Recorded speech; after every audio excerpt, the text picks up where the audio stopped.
Valerie Keller, welcome to Climate Action Live. Thanks, Jeremy. It's so great to be back. So the first thing I wanted to ask you, Valerie, is you're the co-founder and CEO of Imagine. Could you tell us about your mission and your latest work? Sure, my pleasure. Imagine is a global leadership community for impact. So we bring together a tribe of people, human beings, who happen to be corporate executives, disruptive innovators, investors, policymakers, basically people with a shared power to be able to help make and create things differently, and a shared passion to be able to make the world a better place through our lives, through our leadership, through our businesses. And our origins story, everybody needs a good origin story. We've got a good one, and we've also got a good backstory. Let's see if you get that one out of me in this interview. But our origin story came actually when I had been a social entrepreneur and had joined EY. Ernst & Young, this big global audit accounting advisory firm that was trying to say, how do we have business, conscious business, be the norm, and that's how we do things. And I had founded something called Beacon Institute, which was bringing together what we said was the beacons of what could be possible in terms of how to make an impact through our business. And my co-founder and friend was a gentleman named Paul Pullman, and he was essentially, as the CEO of Unilever at the time, had become a beacon of beacons, really because he was just being really courageous, how he was showing up in his business and was saying, you know, business can't exist and do business on an unhealthy planet, right? That's what we're talking about in terms of climate and climate justice and people. And also, interestingly, he was on the pioneering leading edge of bringing human beings together, competitors, and saying there's no competition for helping the world. So we had kind of teamed up and to scale up as he was both thinking about leaving Unilever, and I was thinking we were both holding the question of what could our life and our leadership make an impact next, and what could we see that was different, that was not kind of the definition of insanity is doing the same thing over and over again and expecting different results. And given what we see about the world today, it's really unhelpful if we don't do things a little bit differently. And also, what had we seen work? And what we've seen work over time is human beings who come together as friends, what we call fellow travelers, who can really develop the trusted relationships and partner together. Hey, I've got your back, you've got mine, we have a shared care for the world. And so what Imagine is doing is bringing people together who have shared power to actually change things within a value chain. So we started off with fashion. Emmanuel Macron, the French president, had asked us to help mobilize the business community around the G7. So we said, right, who can we get to help gather around the G7 as an iconic moment? If France is hosting, fashion. Fashion decides what is fashionable, what's interesting. And also, if you look at the Sustainable Development Goals, you can see the impacts that the industry, people who are making the clothes that we wear, have through their production, and the human rights possibilities that they have through their value chains. So we mobilized something we called the Fashion Pact. It was like getting fashion CEOs to come together and make big commitments together to help create a courageous environment that says, you too, me too, we can do it together. And also in food. So bringing people together who are thinking about how do we create and make things differently? Because Jeremy, there's so many solutions that are out there, so many people who have shared passion, and what's missing is that we're just not coming together. And so that's what Imagine is here to do. We say we're here to accelerate the trusted relationships between people who care, and that it's about accelerating, teaming up to scale up, and in a tribe of people who back each other. So now it's probably no surprise if you started with fashion and moved into food. Now there's a whole group of people who are like, we can change how packaging and materials are made. They can be circular. We can actually do things completely differently. Beauty and personal care, hospitality. It's normal just because people are coming together and seeing it's possible because they have partners there. Amazing. It's super fun too, and fulfilling. Incredible. Yeah. So, well, I've been following, your work on social media and looking at the Imagine Leaders program. I mean, how do people become? How could you become an Imagine leader if you wanted to be one? Well, great question. And word's out because we have about 300 applications or nominations for each of our gatherings. And it is curated. And one of the reasons that we do that is because it's a trusted community of people who then say these are good human beings. We say kind people. can I swear a little on this show? Is that all right? All right. Kind people who get shit done, right? So this is essentially, we do that also then by people who say, I'm going to nominate either from my corporation, so CEOs who may say, these are heads of large business units, heads of brands. I saw that you partner with the Knorr brand, for example. So it might be like Unilever's current CEO who might nominate brand leaders, or heads of procurement, supply chain, who are then nominated or apply. Same thing with disruptive innovators. People generally know who's legit, who's really getting things done, and who, if they took a little bit of time out, and we convene out in Oxford University because it's an opportunity for people to step away, think about our own life and leadership, some personal development for ourselves as systems leaders, mind, body, spirit, and also an accelerated of the trusted relationship. So like what you get out of a really darn good personal leadership retreat, exec ed, amazing summit, that's what we can provide. So if people want to be a part of it, word's kind of gotten out, and then they nominate or apply. And then we'll curate based on who's in the room together, and if they are in the room together, in this case, the system in the room maybe in Oxford, that they're going to have incredible, extraordinary power. They can access any new market, accelerate any new technology. Who do you need as an investor to help scale that up? I know them. So it's about curating for people who have shared relationship power as well. Wow. Amazing. Wow. Some group. So a phrase. The fellow travelers, we call it. Yeah.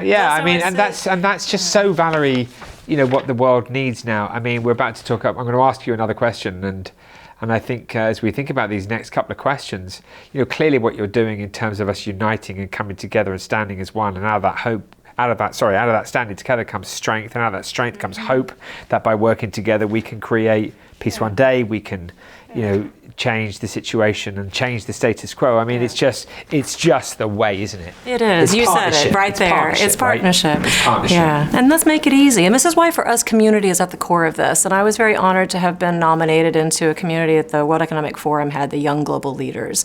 And over time, because we were coming together under this banner of, improve the state of the world, we started to just have these life transformational, business transformational kind of partnership that could come from friendship.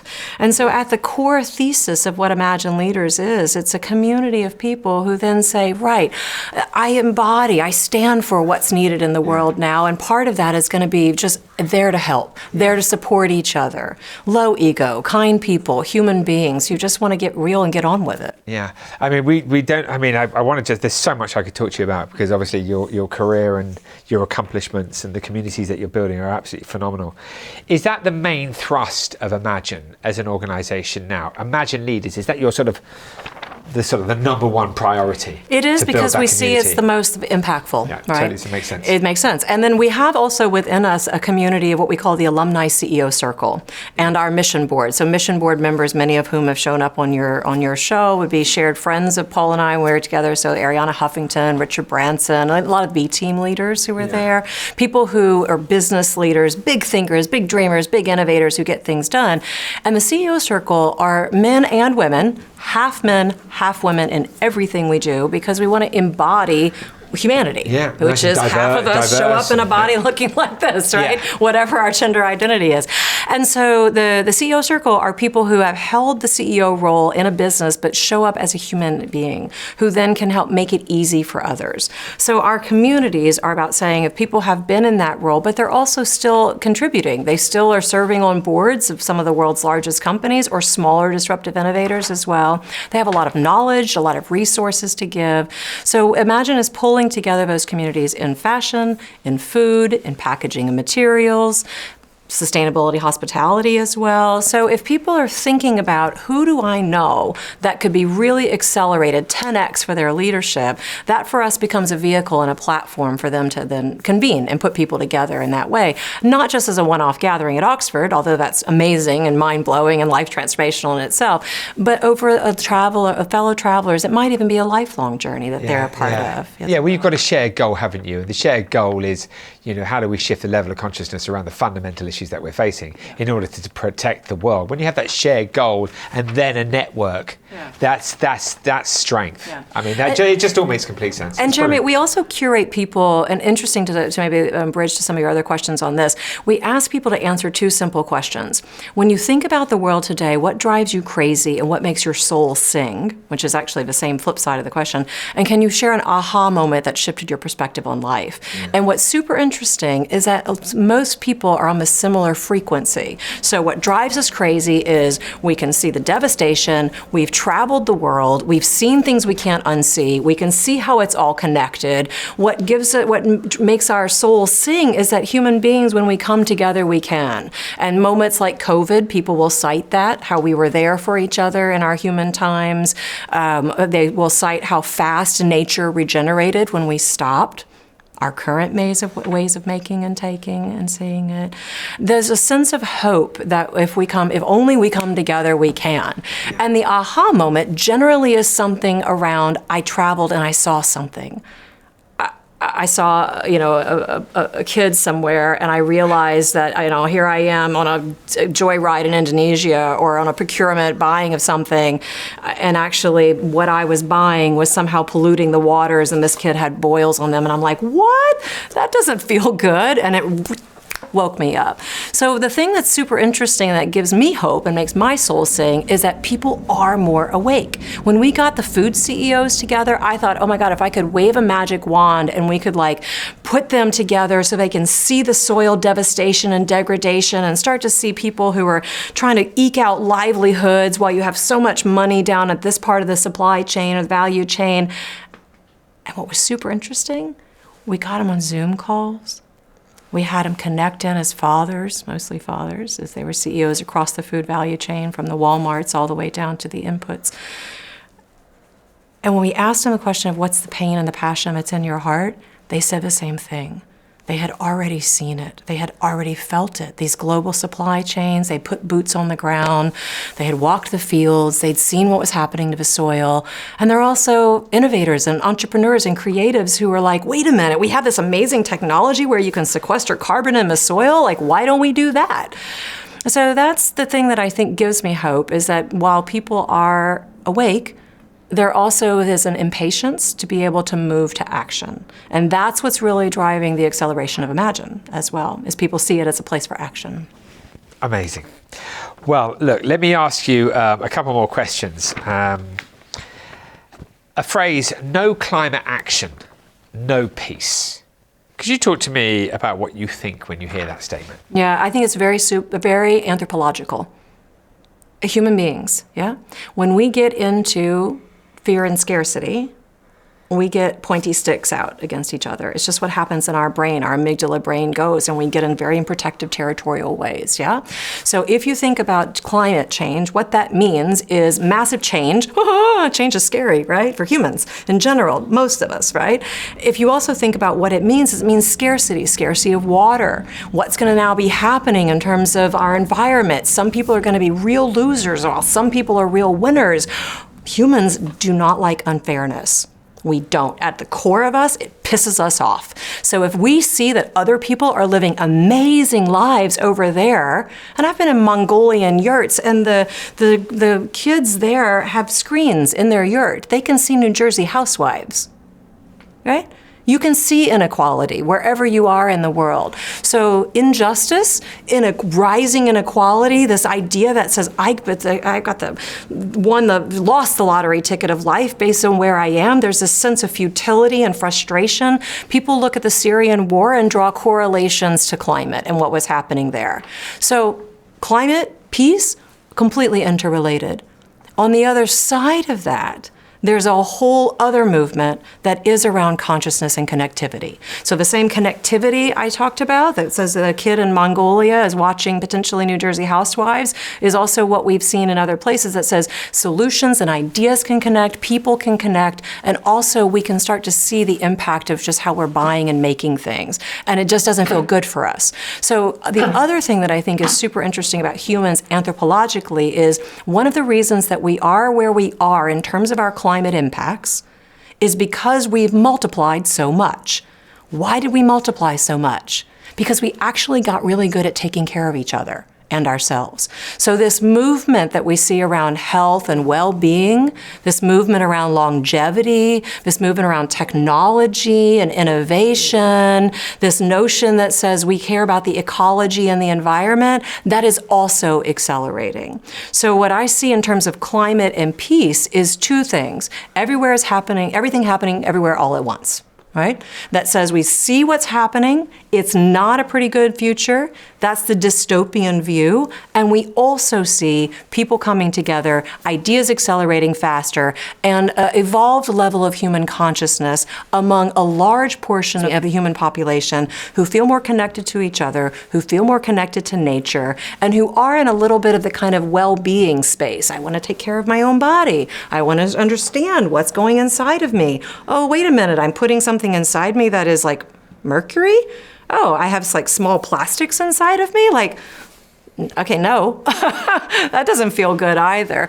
So this notion that says climate and climate impacts through how we've been producing, whether it's our energy systems, our food systems, our fashion systems, we've seen the devastations of it, we are aware, and there's enough human beings who have the potential to step into action together. Can I ask, what advice would you give to people? Little Blue's really enjoyed this interview today. I do. What advice would I give to people? What advice? What do you want to give to people? Yeah, Blue needs some advice, bless her. So what advice would you give to people to make the most impactful contribution? I was thinking about this question as I was coming here, and there was a song that kept coming over and over in my head.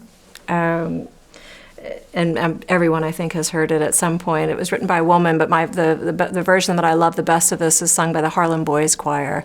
It's "Let there be peace on earth, and let it begin with me," right? Let there be peace on earth, and let it begin with me. And I think that says everything right there, because the thing that I was thinking about when I was listening to the Harlem Boys Choir on this is I was listening to the voices singing this, and I was thinking about those boys singing. I was like, where are they now?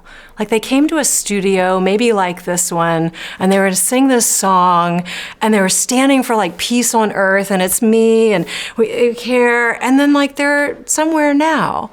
And the same young boy, he might be now an older man, I don't know what version I was listening to when this was filmed, but I started thinking about them, and where are they today? It moved me so much. I had to go. I had done my makeup for your interview, Jeremy. I hope you appreciate it. I started crying. And I was like, this is the song that's in everybody's hearts. Let there be peace on earth, and let it begin with me.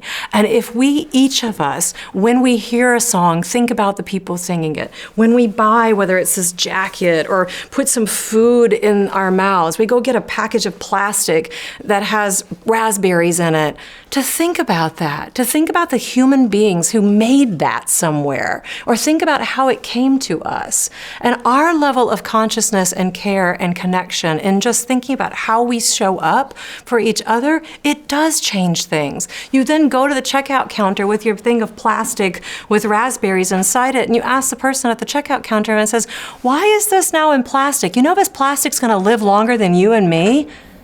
And then they look at you and they say, I know, it's crazy, isn't it? But you know, nobody asks us about it. Well, let's ask about it. So I think there is something that each of us can start doing, because we all spend money. Yeah, we all then have our time and our money that is a reflection of our values. And so for me, I think for all of us, it's just to start thinking about these end products that we have, or the things that support our lifestyle. Who else is singing there? And what are they feeling, and what do they need as well? Very interesting. I wonder what is happening to those. I'm now going to find out. And one of our shows, which we'll have to get them to sing, or see if they're around to sing. But that's the thing, is that the world is actually smaller than we think. Yeah. So we make these systems very complicated. Systems change needs to happen. There's some human beings doing some things.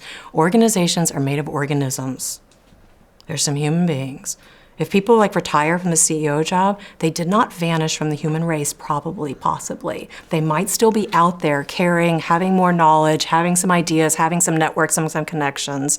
If somebody else over here is like, oh, I just can't be a part of this corporation anymore, I have to go and just try and make this new thing a different way, well then great. Like, how do we reach them? How do we connect? How do we put people together in small groups? We call it the courageous collectives. Humans get courage in a collective. And other people can do this wherever they are. Where is my place? Where if you're watching this show and you think, where do I have a shared passion and power where I can bring people together who can team up to scale up to change how things are done?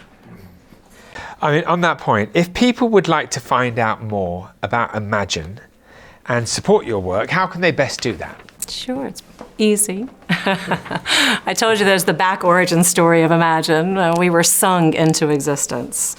And we were sung into existence by first reading the words to the poem, Imagine, that John Lennon and Yoko Ono had given us. So Imagine's website is reflective of that moment and that song. It's imagine.one, because you may say I'm a dreamer, but I'm not the only one. And so if people want to know information about us, they can go to imagine.one. They can nominate someone if they can say, I know a dreamer who's actually in action and could be accelerated if they were a part of people, a tribe of people who really want to get things done.